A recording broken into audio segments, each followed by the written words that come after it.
The flight attendant's smile vanished as she yanked Zara's arm. "These seats aren't for your kind."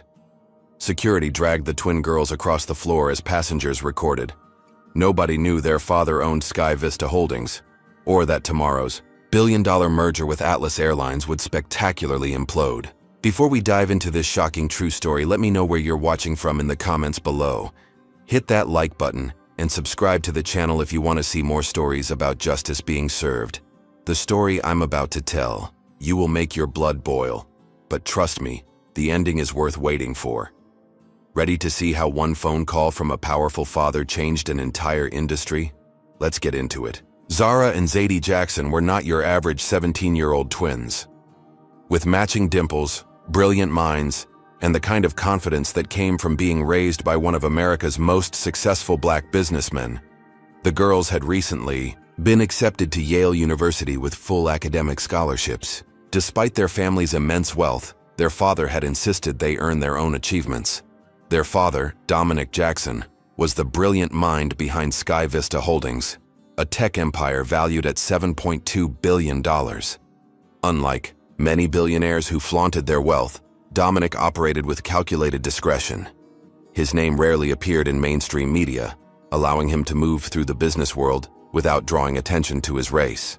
This strategic invisibility had served him well in boardrooms where he was often the only black face present. "Remember, girls," he would tell his daughters, "our bank accounts might be extraordinary, but in America, our skin color still speaks before our credentials do." This wasn't just paranoia. Dominic had clawed his way up from nothing, experiencing every shade of discrimination along the way. Born in Detroit to working-class parents, he had won a scholarship to MIT, where his roommate once suggested he must have been admitted through special considerations. That roommate now worked 3 levels below Dominic at a competing firm. The winter morning when our story begins, the Jackson twins were scheduled to fly first class on Atlas Airlines from Chicago O'Hare to Atlanta to visit their grandmother for her 70th birthday. Dominic couldn't join them because he was finalizing a massive $700 million acquisition of Cloudstream Technologies, which would cement Sky Vista's dominance in cloud computing. "Dad, we've flown alone before," Zadie had reminded him when he hesitated about sending them without him. The more outspoken of the twins, she rarely backed down from a challenge. "Text me when you land," Dominic instructed as his driver took them to the airport. "And remember." "We know, Dad," Zara finished for him with a smile. The quieter twin, she was the peacemaker, the strategic thinker. First class doesn't make us immune to prejudice. What Dominic didn't mention was that Richard Whitmore, the CEO of Atlas Airlines, had been pursuing a partnership meeting for months. With Sky Vista's expansion into travel technology platforms, Atlas was eager to become the exclusive airline integrated with their software, a deal potentially worth $3.2 billion. Dominic had been purposely non-committal, wanting to assess the airline's culture before entrusting his company's reputation to them. "Mr. Jackson," Mr. Whitmore from Atlas called again, his assistant Amara noted as he reviewed acquisition documents in his office overlooking downtown Chicago. "He's quite persistent about that partnership discussion." "Tell him I'm still considering it," Dominic replied without looking up. "Let's see how they run their business first." Meanwhile, at Chicago O'Hare's premium terminal, the twins approached the Atlas Airlines check-in counter with their premium boarding passes on their phones. The attendant's smile faltered slightly as she looked up from their identification. "Are you sure you're in the right line?" she asked, her voice honey-sweet, but her eyes skeptical. "This is for first-class check-in." Zadie stepped forward. "Yes, we're aware. Our boarding passes clearly show seats 2A and 2B. The attendant examined their IDs again, glancing between the cards and their faces with unconcealed suspicion. "And how did you... who purchased these tickets?" "We did," Zara answered quietly. "Is there a problem?" After several more unnecessary verification steps that the white businessman behind them wasn't subjected to, they were finally allowed through to the exclusive Atlas Premier Lounge, where servers offered champagne to adult passengers and sparkling cider to the twins. "You'd think with all this luxury they could afford to leave their prejudice at the door," Zadie muttered as they settled into plush chairs. Little did they know that this subtle discrimination was merely the opening act of what would become a national scandal before the day was through. The boarding process for Atlas Airlines Flight 372 began precisely on schedule. Premium and first-class passengers were called first, and the Jackson twins gathered their designer carry-ons and made their way to the jet bridge. The flight attendant at the gate scanned their boarding passes with a tight smile that didn't reach her eyes. "Enjoy your flight," she said mechanically, watching them with a hint of suspicion as they walked past. The first-class cabin of the Boeing 787 gleamed with luxury, wide leather seats, personal entertainment systems, and plenty of legroom. The twins found their assigned seats in the second row easily. Zara took 2A by the window, while Zadie settled into 2B in the aisle. They stowed their bags in the overhead compartments and buckled their seatbelts. A flight attendant with a nameplate reading Vanessa Keller approached them almost immediately. Unlike her warm greetings to the elderly white couple across the aisle, her expression hardened as she addressed the twins.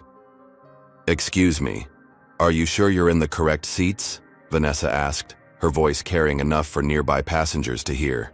"Yes," Zadie responded confidently, holding up her phone with the boarding pass. "Seats 2A and 2B, as assigned." Vanessa's lips pursed. "Let me see those again." She examined their boarding passes with exaggerated scrutiny, looking for any excuse to challenge their presence. "Everything seems unusual," Vanessa muttered, before reluctantly moving on to serve pre-flight beverages to other passengers. She skipped offering anything to the twins. 10 minutes later, a tall white man in an expensive suit boarded the plane.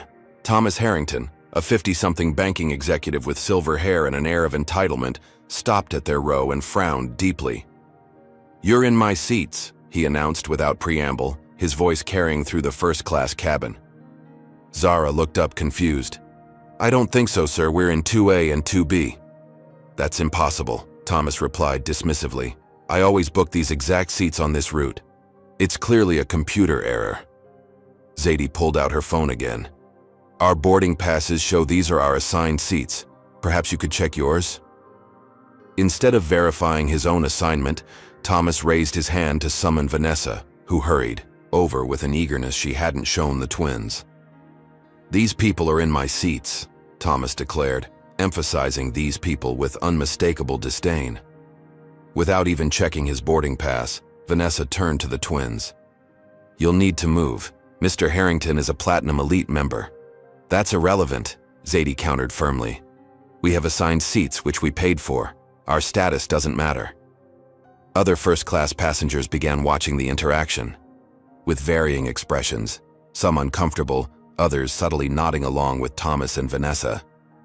The atmosphere grew tense as Zadie pulled out her phone. "I'm calling our father," she said.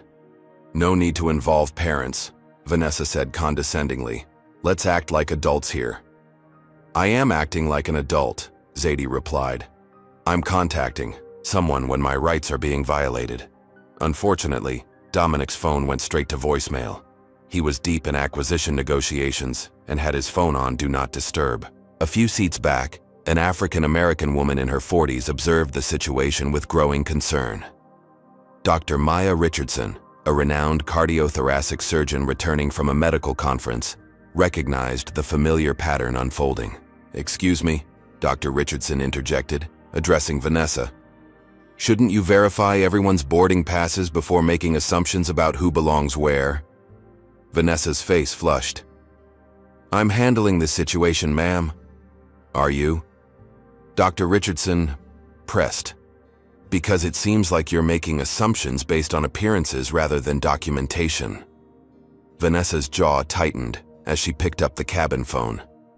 "I'm calling my supervisor to sort this out." While they waited, Thomas Harrington stood in the aisle, checking his watch repeatedly and sighing dramatically. Other first-class passengers stared, some taking discreet photos or videos with their phones. A murmur of conversation spread through the cabin. "I've never had this problem before," Thomas said loudly to no one in particular. "Standards really have fallen." Zara shrunk into her seat, her anxiety rising with each passing moment. Zadie maintained her composure, but her hand trembled slightly as she kept trying to reach their father. The departure time approached, and the economy passengers began boarding, filing past the unresolved situation in first class. Several paused briefly, noticing the tension centered around the only black passengers in the premium cabin. "Please show your identification again," Vanessa demanded, her third time asking while they waited for her supervisor. The twins complied, producing their IDs once more. "These could be anyone's," Vanessa muttered just loud enough for them to hear. Dr. Richardson leaned forward. "Are you suggesting their government-issued identification is fraudulent?" The question hung in the air, unanswered, as a male flight attendant approached. The supervisor had arrived, and the situation was about to escalate beyond what anyone on board could have anticipated. The supervisor strode down the aisle with an air of authority, his badge identifying him as Carlton Hayes. He was a barrel-chested man with thinning hair and a perpetual frown that deepened when he spotted the Jackson twins. "What seems to be the problem here?" he asked, addressing his question to Thomas Harrington rather than to the girls. "These two are in my usual seats," Thomas replied smugly. "I've explained that I'm a Platinum Elite member, but they refuse to move." Carlton nodded sympathetically before turning to the twins. "Let's see your boarding passes." For the fourth time, the girls presented their documentation. Carlton scrutinized the digital passes, looking for any discrepancy. "Well," he finally said, "it appears there's been a booking error in the system." "There's no error," Zadie insisted. "Our passes clearly show seats 2A and 2B. Carlton's expression hardened. "Young lady, I've been working for Atlas for 15 years. I know when there's a system error." "What specific error are you referring to?" Dr. Richardson interjected from her seat. "Because if their boarding passes match these seats, and they were the first to occupy them, airline policy is clear. Have you ever witnessed discrimination happening right before your eyes? Comment number 1 if you believe the airline staff were clearly showing racial bias, or number 2 if you think this was just a misunderstanding. Don't forget to hit that like button if you're as outraged as I am at what happened next. Can you imagine how these girls felt with everyone staring at them? Let's continue with what happened next." Carlton shot Dr. Richardson an irritated glance. "Ma'am, please stay out of this. I'm handling the situation." "Perhaps," Carlton continued, turning back to the twins, "it would be best if you volunteered to move to economy. We can offer you drink vouchers for your next flight." "We paid for first class," Zadie stated firmly. "We will not volunteer to give up what we purchased because someone else feels entitled to our seats." The word entitled caused Thomas Harrington's face to redden. "Now listen here." "No, you listen," Zadie interrupted, her voice controlled but forceful. "Check his boarding pass. I guarantee it doesn't say 2A or 2B." Carlton reluctantly asked to see Thomas's boarding pass. After examining it, he cleared his throat awkwardly. "Mr. Harrington, your assigned seat is actually 5C." Thomas waved this away. "That's irrelevant. I always sit in 2A and 2B when I travel with my wife. The airline knows this." "Your wife isn't even here," Zara pointed out quietly. "That's enough," Carlton snapped at her. "Your attitude is becoming a problem." The departure time had now passed, and the captain's voice came over the intercom. "Flight attendants, please update me on the boarding situation." Vanessa hurried to the cockpit to explain the delay, while Carlton continued to pressure the twins. "You're causing a disturbance that's delaying this flight for everyone," he said accusingly. "If you can't cooperate, I'll have no choice but to have you removed." Dr. Richardson had begun recording the interaction on her phone. For what reason would they be removed? For sitting in their assigned seats? Other passengers had their phones out too. The economy section had filled, and many of those passengers were witnessing the confrontation. The tension in the cabin was palpable. "This is your final warning," Carlton threatened. "Move voluntarily or I'll call security." "On what grounds?" Zadie demanded. "We have done nothing wrong." "Interfering with crew member instructions," Carlton replied instantly. "Federal offense." Zara's breathing had become rapid and shallow, the beginning of a panic attack. She clutched her sister's hand, remembering their father's warnings about how quickly situations could escalate for black people, regardless of their social status. "I can't breathe," she whispered to her sister. "My sister needs air," Zadie told Carlton. "She has anxiety." "Another disruption tactic," Thomas Harrington muttered just loud enough to be heard. "They need to learn their place." Carlton lifted the cabin phone and called for airport security, reporting, "Unruly passengers refusing crew instructions," without any further context. Dr. Richardson stood up. "This is blatant discrimination. They've shown their boarding passes multiple times. They are in their assigned seats. Ma'am, sit down immediately or you'll be removed as well," Carlton threatened. The aircraft door had been closed, but now it reopened. 3 airport security officers entered the plane, their hands already resting on their tasers. "This won't end well for you," Thomas whispered to the girls as the officers approached. "Should have known your place." Zara's panic attack intensified. The situation their father had always prepared them for was unfolding before their eyes, and there was nothing they could do to stop it. The security officers marched down the aisle with grim determination, their heavy footsteps matching the pounding hearts of the Jackson twins. The lead officer, a muscular man whose nameplate read Brennan, didn't waste time with questions.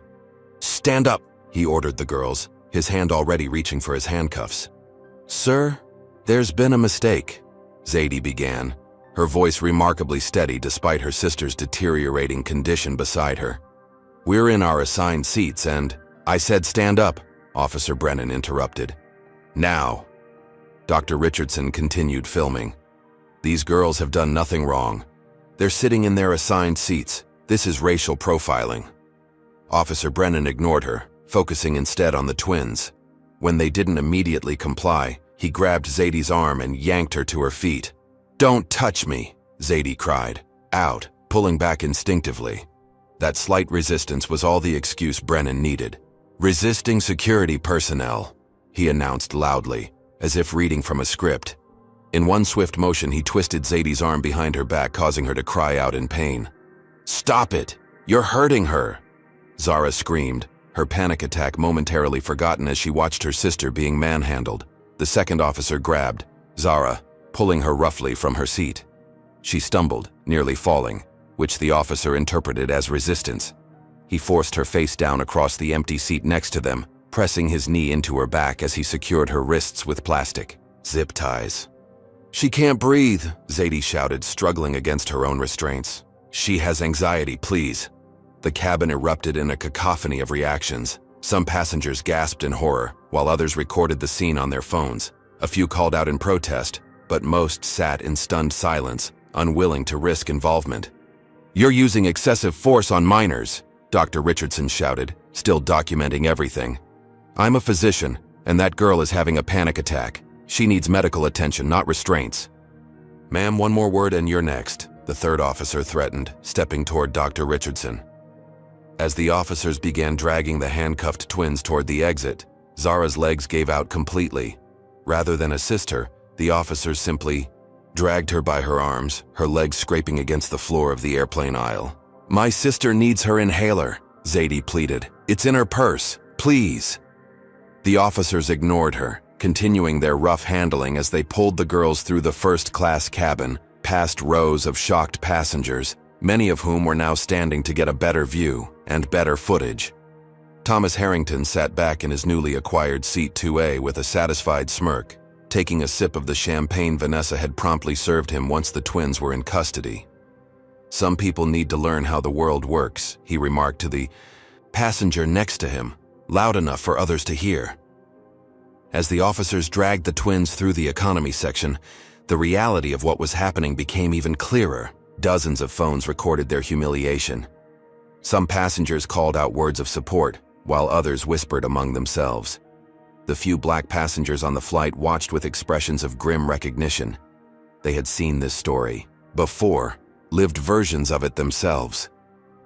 One elderly black woman crossed herself and whispered a prayer as the girls passed her row. In the terminal, the spectacle continued. Travelers stopped to stare and record as the handcuffed teenagers were paraded through the busy airport. Zara's face was streaked with tears, her breathing labored. Zadie walked as dignified as possible despite the plastic restraints cutting into her wrists. "Where are you taking us?" Zadie demanded as they were led toward a restricted area. "Airport. Detention," Officer Brennan replied curtly. "Interfering with airline operations is a federal offense." At a security checkpoint, the twins were separated. Zara taken to one interrogation room and Zadie to another. The last thing Zadie saw before the door closed was her sister's terrified face as she struggled to breathe without her medication. "My sister needs medical attention," Zadie shouted as the door slammed shut, leaving her alone with two hostile security officers and no idea when, or if, they would be able to contact their father. Behind them on the plane, the flight prepared for delayed takeoff.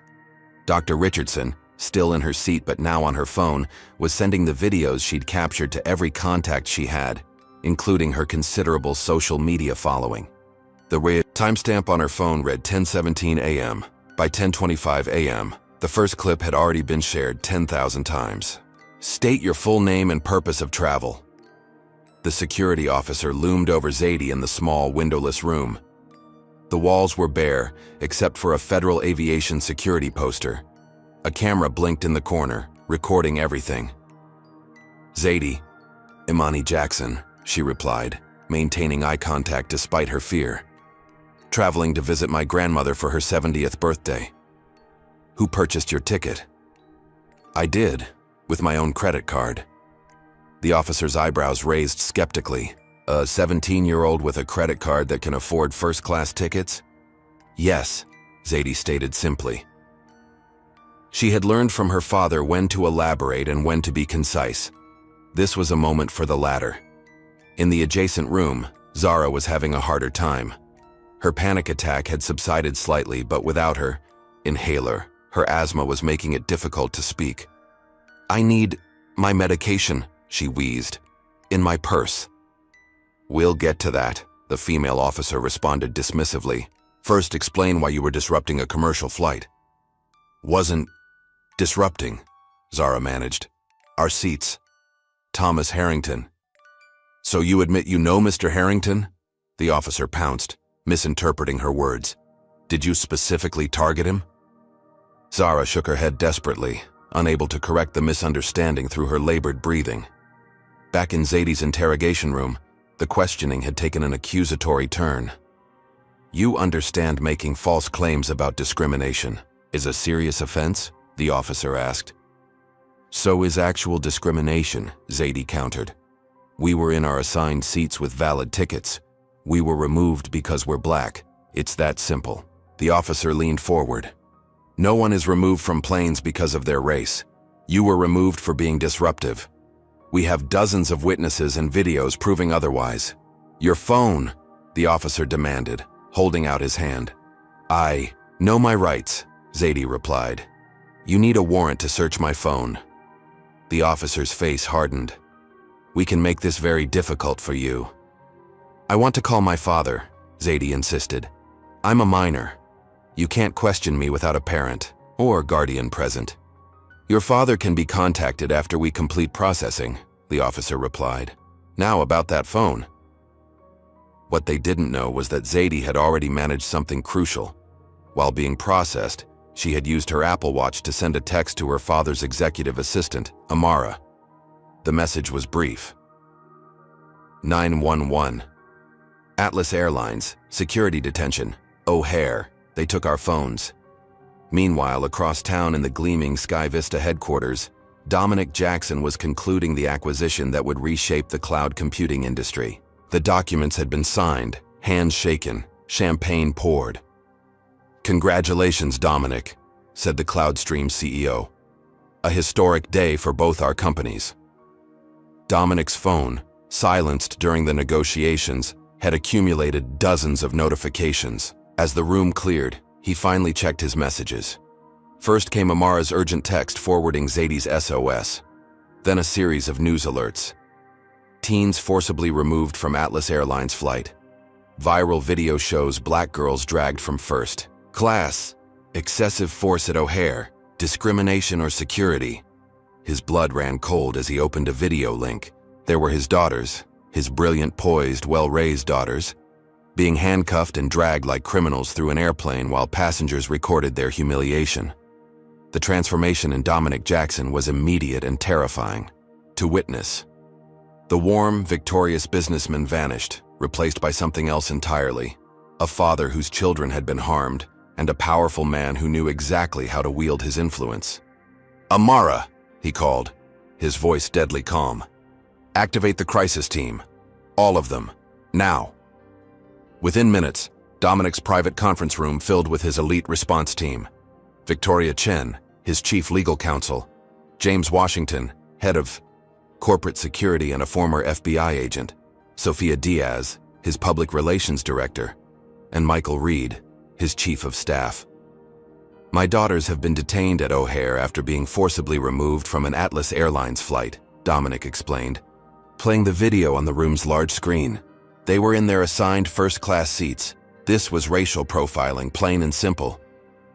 Victoria was already on her phone, dispatching the company's legal team to the airport. James activated his network of security contacts to locate exactly where the girls were being held. "Social media is exploding with this," Sophia reported, scrolling through her tablet. "It's trending nationwide already. A doctor on the plane captured clear footage and has a large following. News networks are picking it up."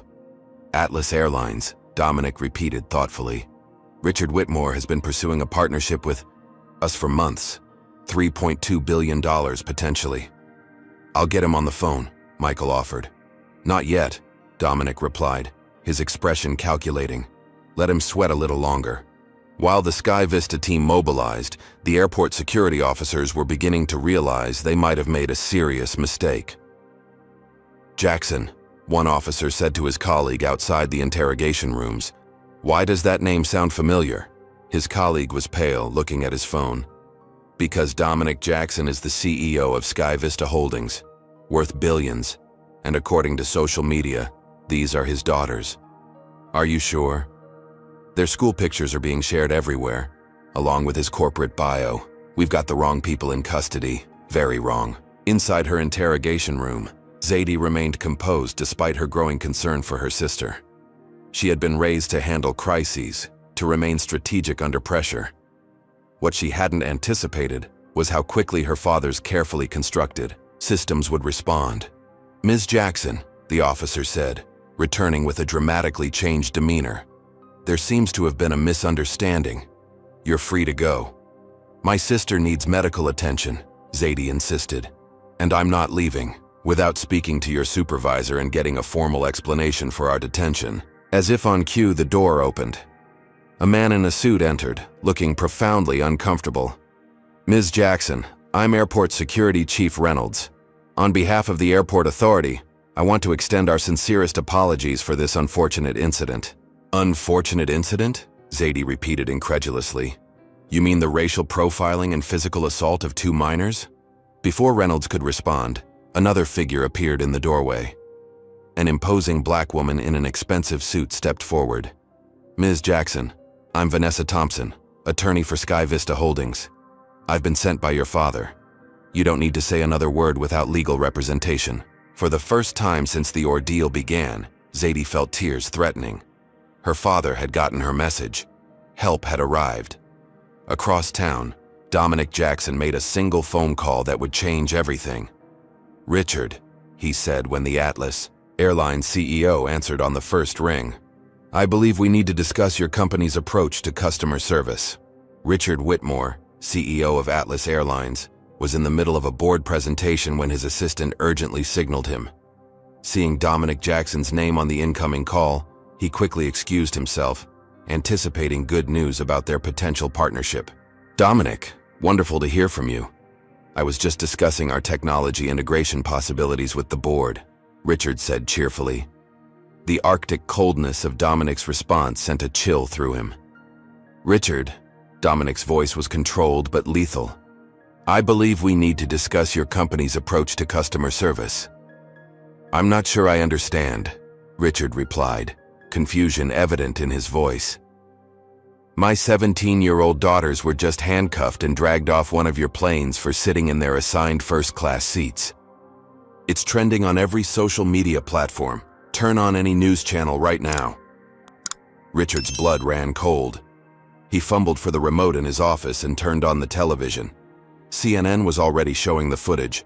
Two well-dressed black teenagers being forcibly removed from an Atlas Airlines first-class cabin, one of them clearly in respiratory distress. "My God," Richard whispered. "Dominic, I had no idea. This is—" "Save it," Dominic cut him off. "Your airline racially profiled my children, physically assaulted them, and detained them without cause. The $3.2 billion deal we were considering? Consider it dead.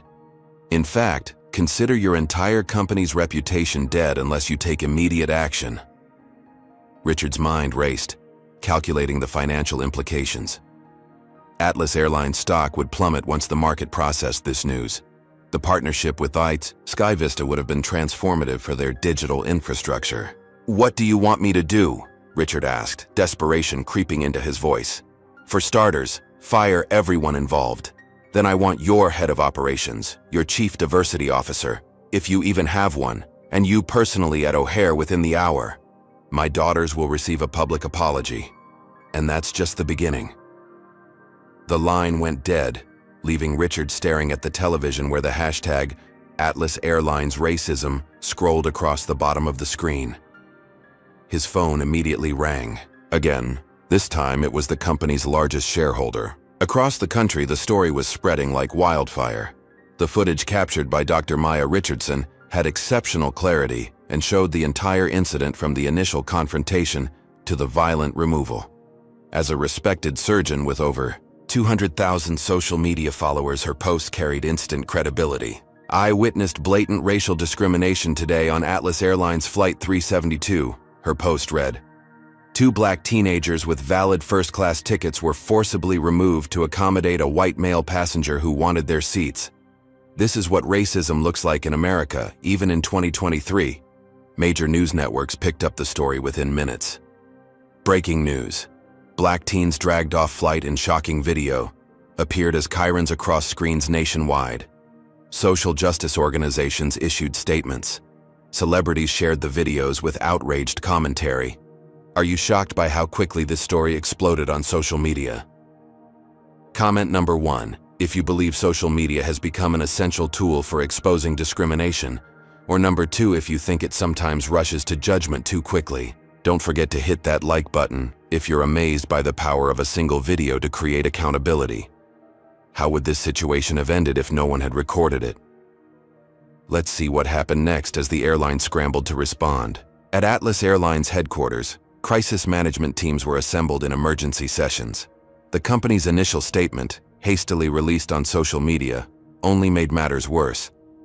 Atlas Airlines is aware of an incident involving 2 passengers who were removed from Flight 372 for non-compliance with crew instructions. We are investigating the matter. The backlash was immediate and severe. Non-compliance with racism, you mean?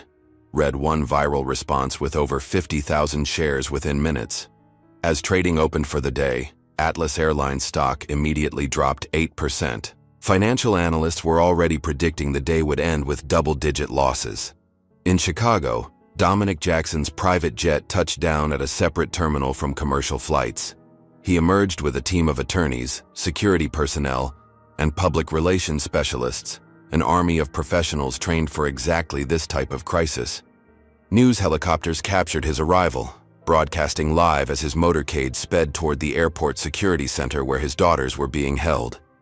The imagery was powerful. A black father of immense resources coming to rescue his children from injustice. A scenario that resonated deeply with millions of viewers. Inside the detention center, the atmosphere had transformed. Airport officials who had been dismissive hours earlier were now falling over themselves to be accommodating.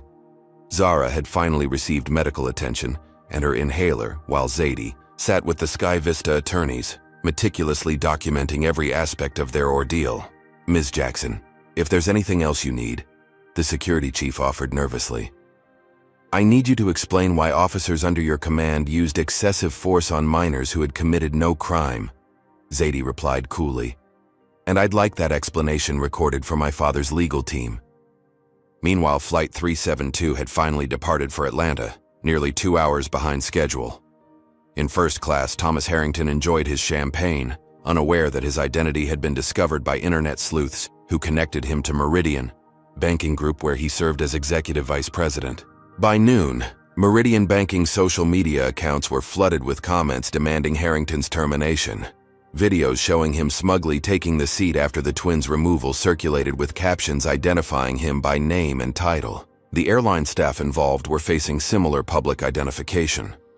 Vanessa Keller and Carlton Hayes had been placed on immediate administrative leave, but internet researchers had already uncovered previous customer complaints against both of them, including allegations of discriminatory treatment from other minority passengers. Dr. Richardson was being hailed as a hero for her intervention and documentation. Morning talk shows were competing for her exclusive interview, which she declined until she could speak with the Jackson family directly. "This isn't about me," she told reporters gathered outside the airport. "This is about two young women who were dehumanized because of the color of their skin. This happens every day to Black Americans without billions of dollars and connections. The only difference today is that these girls have a father with the power to demand justice." By early afternoon, Richard Whitmore had arrived at O'Hare with his executive team, their faces grim as they were escorted through crowds of protesters who had gathered outside the terminal. Signs reading "Boycott Atlas Airlines" and "Justice for the Jackson Twins" bobbed above the crowd. Inside, they prepared to meet with Dominic Jackson, knowing that the future of their company hung in the balance. What they didn't know was that Dominic had already contacted the CEO of Atlas's biggest competitor, Skyway Airlines, about a potential exclusive partnership. As one corporate empire teetered on the brink of disaster, another story was unfolding in the medical office where the twins were being examined. The doctor documented bruising on Zadie's wrists from the handcuffs and abrasions on Zara's legs, from being dragged across the floor, physical evidence that would prove crucial in the legal battle to come. "Your father is here," the Sky Vista attorney informed them with a smile, "and he's brought the full weight of your family's resources to bear." For the first time since the ordeal began, both girls allowed themselves to truly breathe. Their father had taught them well. In America, justice often came down to power, and Dominic Jackson had power in abundance. Dominic Jackson strode through the airport security center like a general entering enemy territory. His tailored suit was impeccable, his expression unreadable, but his eyes burned with controlled fury. Behind him followed his elite team, attorneys, security specialists, and media consultants moving with practiced precision. Security personnel and airport officials literally backed away as he approached, his reputation preceding him. This was not just a wealthy man. This was a strategic mastermind who had built an empire by outsmarting competitors and outmaneuvering obstacles.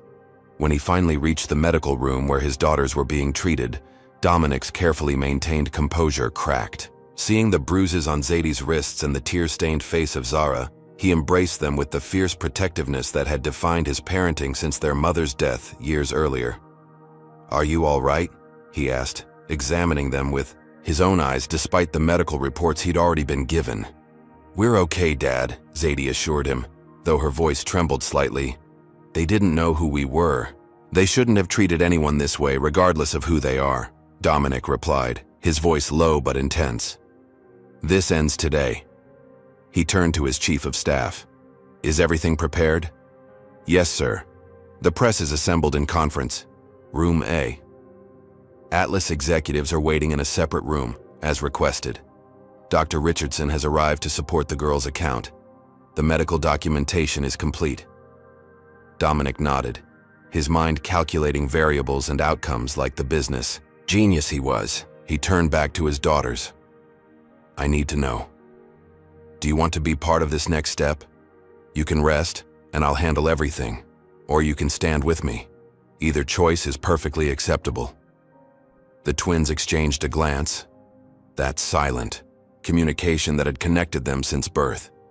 "We'll stand with you," Zadie decided. "This isn't just about us. People need to see our faces," Zara added quietly, "to understand this is real." Dominic nodded with pride. "Then let's change the world a little today."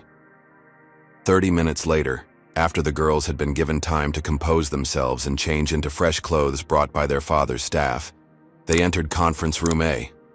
The room fell silent as the Jackson family appeared, flanked by their formidable team. Dozens of journalists and cameras focused on them as Dominic stepped to the microphone.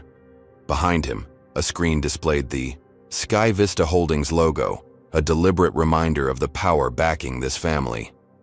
"Good afternoon," Dominic began, his voice steady and resonant. "Today, my daughters, Zadie and Zara Jackson, experienced something no American should ever face. They were physically removed from an Atlas Airlines flight despite having valid first-class tickets for their assigned seats.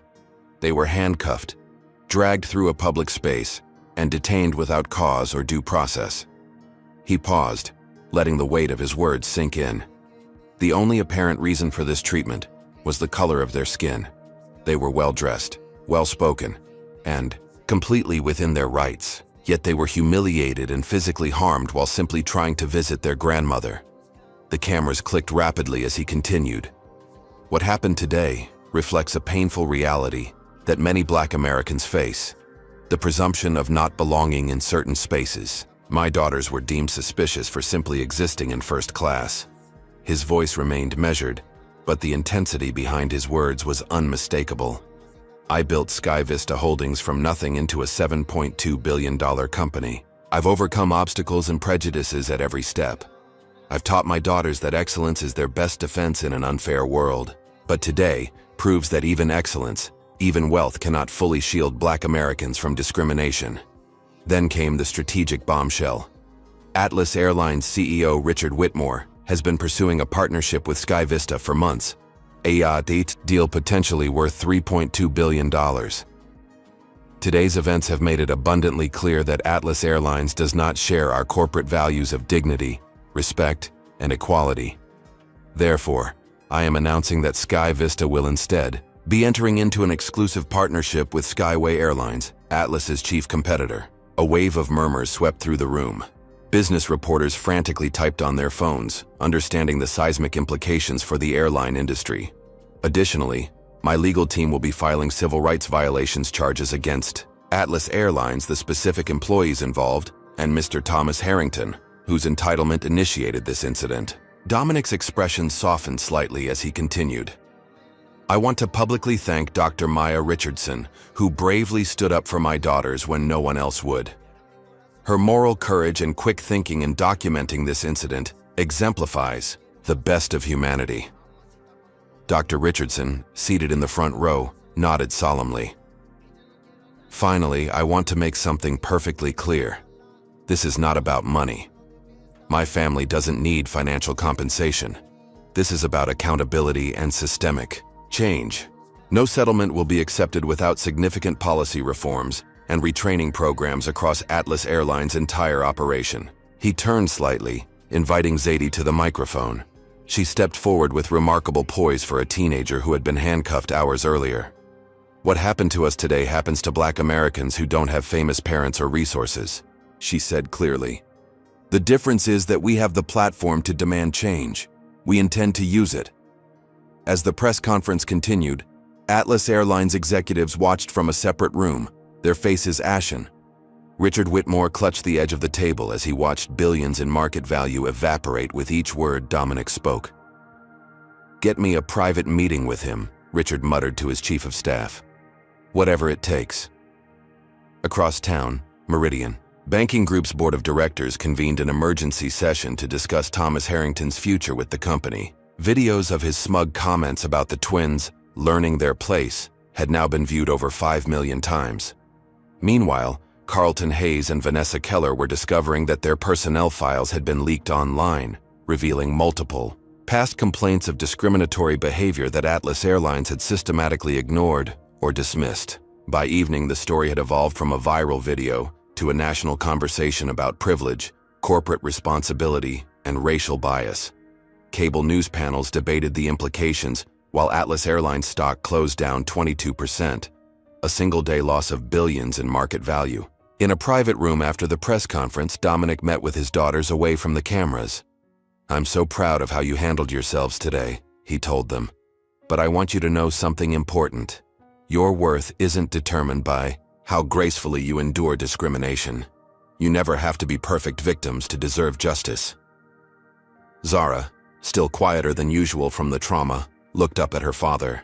Will this really change anything? Dominic considered her question carefully.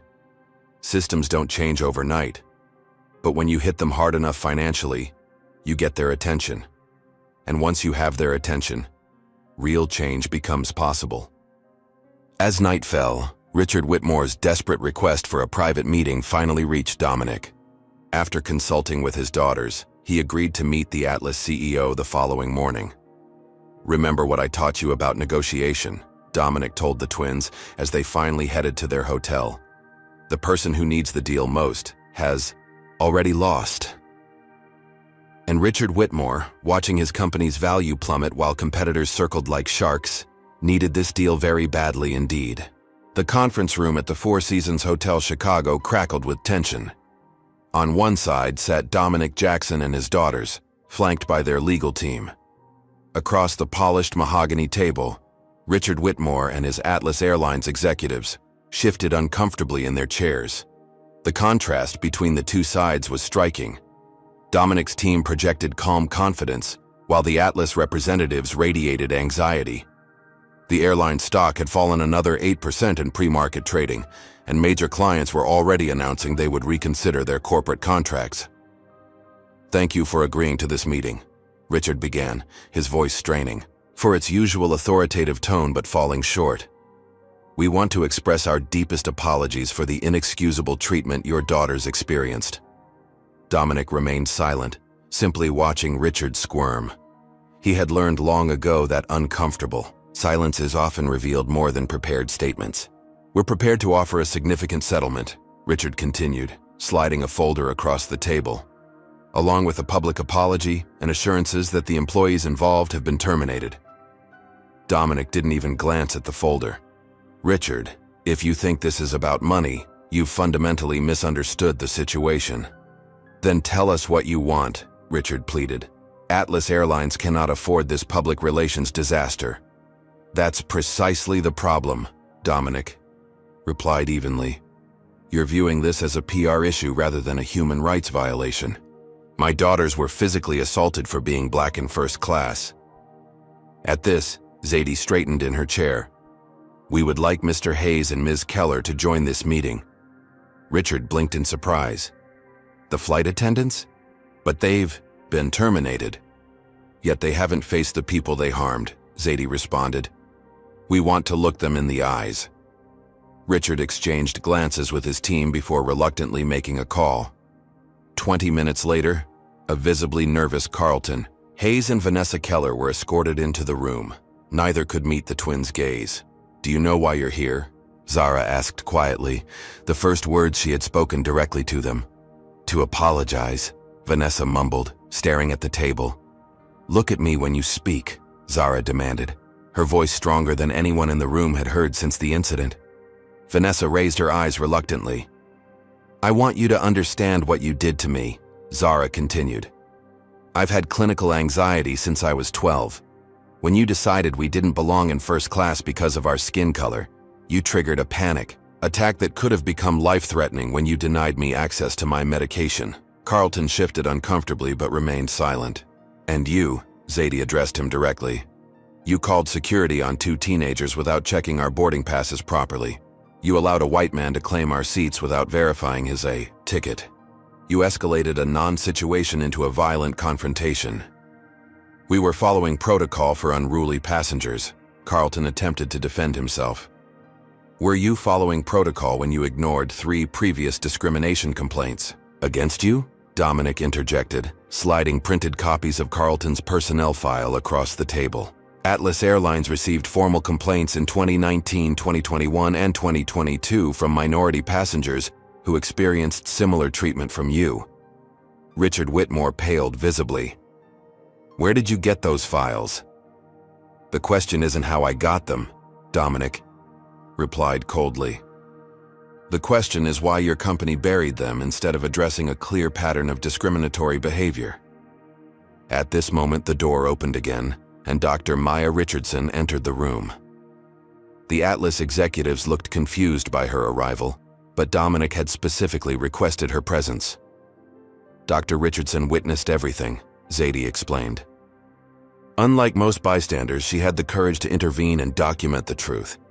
What I saw wasn't an isolated incident or a misunderstanding, Dr. Richardson stated firmly. It was textbook racial profiling followed by excessive force. As a black woman who flies first class frequently, I've experienced similar treatment, just never this extreme. Richard Whitmore seemed to shrink with each word. What would you have us do? We've fired the employees. We're offering compensation. Show us the unedited security footage, Dominic demanded unexpectedly. What footage? Richard asked. Don't insult my intelligence, Dominic replied. Every inch of that aircraft is under video surveillance. I want the board members to see exactly what happened without your PR team's filter. After a tense standoff, Richard made another call. Minutes later, a laptop was brought in, and the security footage began to play on the room's large screen. The unedited video was even more damning than the passenger recordings. It clearly showed Thomas Harrington arriving late, claiming seats that weren't his, and the staff automatically siding with him despite the twins' correct documentation. Most disturbingly, it captured Carlton Hayes saying to Vanessa Keller in a quiet moment, "First class has really gone downhill letting anyone in these days." By the time the footage showed the security officers dragging Zara across the floor, while she struggled to breathe, several Atlas board members looked physically ill. This isn't an isolated incident, Dominic stated into the heavy silence that followed. This is the result of a corporate culture that views black passengers as inherently suspicious and less valuable than white ones. He opened his laptop and revealed a spreadsheet. My team has identified 27 similar incidents involving Atlas Airlines in the past 5 years. 17 were settled quietly with non-disclosure agreements. 10 were dismissed entirely. Richard's face had lost all color. What do you want from us? Real change, Dominic replied simply. Not just firing 2 employees as scapegoats while the system remains intact. He slid a document across the table. Not a settlement agreement, but a comprehensive plan for structural reform. This includes mandatory anti-bias training for all customer-facing staff, quarterly audits of passenger complaints with attention to racial patterns, a diverse oversight committee with actual authority, and transparent reporting of incidents. Richard scanned the document with growing alarm. This would cost millions to implement. Less than you'll lose if we take this to court, Dominic countered, and significantly less than the $3.2 billion you just lost in potential business with Sky Vista. The negotiation continued for hours, with the twins actively participating. They weren't just victims seeking redress. They were poised young women helping to reshape corporate policy. When Thomas Harrington's name came up, Dominic revealed that the banker had been placed on administrative leave pending investigation. His company has also agreed to fund a scholarship program for minority students interested in aviation careers, Dominic noted with satisfaction. Amazing how quickly ethics become important when profits are threatened. By late afternoon, an agreement had been reached, not just a settlement, but a roadmap for institutional change. Atlas Airlines would implement all of Dominic's recommended reforms, create a 7-figure foundation for addressing transportation inequality, and issue a public admission of wrongdoing rather than a vague apology. As the meeting concluded, Zadie addressed the room one final time. Today, we had the power to demand change because of our father's position. Most victims of discrimination don't have that advantage. Your reforms need to work for them, not just for people like us who can make headlines. The twins left the meeting with their heads held high, having transformed their trauma into a force for systemic change. Behind them, Atlas Airlines executives began the difficult process of salvaging what remained of their company's reputation and implementing reforms they should have embraced years earlier. That evening, as news of the comprehensive agreement broke, social media erupted with a new hashtag, #FlyingWhileBlack, as thousands shared their own experiences of discrimination in air travel. What had begun as a traumatic incident for 2 teenagers had catalyzed a national conversation about race, privilege, and corporate responsibility. And in their hotel suite, Dominic Jackson reminded his daughters of something important. Your dignity was never determined by those who tried to take it from you. Your power was always yours. They just helped you discover how to use it. 6 months later, Zara and Zadie Jackson walked through O'Hare International Airport wearing Yale University sweatshirts. They were headed home to Chicago for spring break, their first semester of college behind them. The difference in their experience was immediately apparent. "Ms. Jackson, welcome back." The Atlas Airlines check-in agent greeted them warmly. "Your first-class seats are confirmed. Would you like to pre-board?" The twins exchanged knowing glances. So much had changed since that fateful day. In the half-year since the incident, Atlas Airlines had undergone a remarkable transformation. Richard Whitmore had resigned as CEO 2 weeks after the confrontation, replaced by Gabrielle Martinez, the first Latina to head a major U.S. airline. Under her leadership, Atlas had implemented every reform promised in the agreement with the Jackson family, and more. The comprehensive anti-bias training program developed by the newly established Jackson Foundation had become mandatory for all Atlas employees. Customer satisfaction scores among minority passengers had increased by 34%. The airline's new diverse executive leadership team had introduced policies specifically designed to ensure equitable treatment of all passengers. Most significantly, Carlton Hayes faced criminal charges for excessive use of force and falsifying security reports. Vanessa Keller had undergone the company's retraining program and now served as a cautionary example in their corporate training videos, speaking candidly about her biases and how they had clouded her judgment. Thomas Harrington had not fared as well. After being terminated from Meridian Banking Group, he found himself essentially unhireable in the financial sector. His name had become synonymous with entitlement and racial bias, a case study in how privilege could no longer shield wrongdoers in the age of accountability. Dr. Maya Richardson had accepted a position on Atlas Airlines' new Diversity and Inclusion Advisory Board, using her platform to advocate for systemic changes across the transportation industry. Her courage in standing up for the Jackson twins had earned her national recognition and speaking engagements about bystander intervention. The twins themselves had channeled their experience into activism. At Yale, they established the Transportation Equality Initiative, connecting students with legal resources to fight discrimination in public transportation and air travel. Their story had been featured in major publications, and they had appeared on national television to discuss their experience and the changes it had sparked. "First-class passengers may now board," announced the gate agent. As the twins walked down the jet bridge, Zadie squeezed her sister's hand. "Remember the last time we did this?" Zara nodded. "How could I forget?" The difference on board was striking. The flight crew, notably more diverse than 6 months earlier, greeted them with genuine warmth.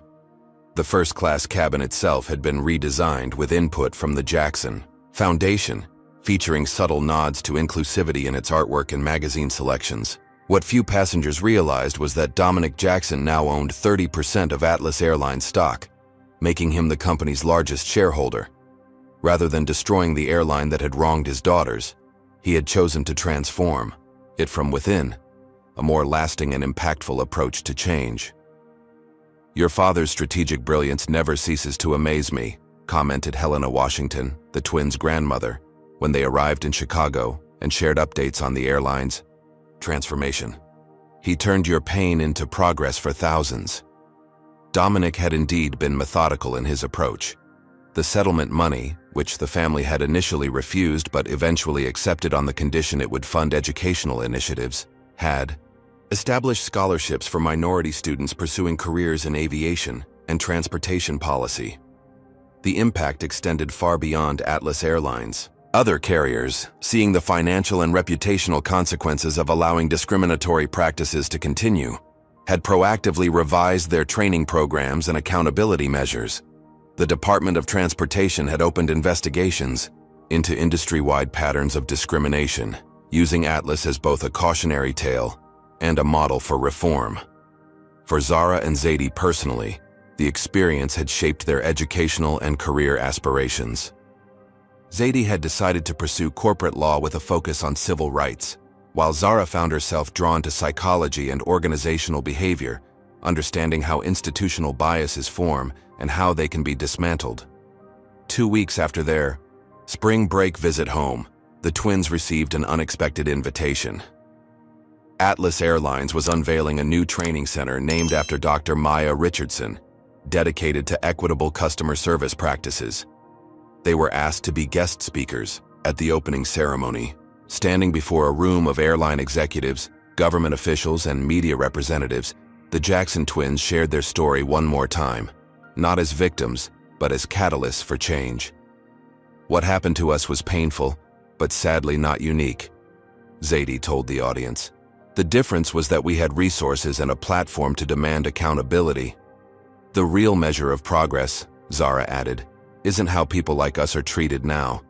It's how you treat passengers who don't have billionaire parents or viral videos to protect them." At the back of the room, Dominic Jackson watched his daughters with immense pride. They had transcended the trauma of discrimination and emerged as poised, powerful advocates for equality. The incident that could have left them fearful and bitter had instead fueled their determination to create lasting change. As they concluded their remarks to thunderous applause, an Atlas Airlines flight attendant, part of the new extensively trained staff, approached the podium with a special announcement. "In honor of the Jackson family's contribution to transforming our corporate culture, Atlas Airlines is establishing an annual day of service dedicated to transportation equity in underserved communities." The symmetry was perfect. A journey that had begun with humiliation in first class had culminated in institutional transformation that would benefit countless travelers who would never make headlines or have powerful connections. Later that evening, as the twins prepared to return to Yale, they reflected on the journey of the past 6 months. "Do you ever wish it hadn't happened?" Zara asked her sister quietly. Zadie considered the question carefully. "I wish discrimination didn't exist, but since it does, I'm glad we were able to expose it and create change. Dad always said our greatest power would be turning obstacles into opportunities," Zara recalled. As they boarded their flight back to school, first class on Atlas Airlines, they were greeted by a diverse flight crew who treated all passengers with equal respect and dignity. The transformation wasn't perfect, and discrimination hadn't been eliminated entirely, but significant progress had been made. The twins settled into their seats, no longer afraid or uncertain about belonging in that space. They had not only reclaimed their dignity, but had expanded the circle of belonging for others. Their traumatic experience had become a catalyst for change that would benefit thousands of travelers for years to come. This powerful story of the Jackson twins reveals several crucial truths about racial discrimination in modern America. First, it demonstrates that wealth and status cannot fully shield Black Americans from racism. The twins' first-class tickets and prestigious college acceptances didn't protect them from humiliation and assault. Second, it highlights how systemic change often requires economic pressure. Dominic's business leverage accomplished what moral appeals alone could not. Third, it shows the critical importance of documentation in fighting injustice. Without Dr. Richardson's videos, the airline could have easily dismissed the incident. Most importantly, this story reminds us that individual courage matters. The twins' composure under pressure, Dr. Richardson's willingness to intervene, and Dominic's strategic response all contributed to transforming a traumatic incident into lasting institutional change. While not everyone has a billionaire father, everyone can choose to speak up when witnessing injustice, and in the digital age, that voice can amplify beyond imagination. The final lesson is perhaps the most powerful. True justice isn't about punishment or revenge, but about creating systems that prevent future harm for everyone, especially those without power or privilege. What would you do if you witnessed discrimination like what happened to the Jackson twins? Would you speak up like Dr. Richardson did, or would you stay silent? Comment below with your thoughts and experiences. If this story moved you, please hit the like button and subscribe to hear more powerful true stories of justice and transformation. And don't forget to share this video with someone who needs to understand that one voice speaking up can create real change in this world. Thank you for watching, and remember, your power to make a difference is greater than you know.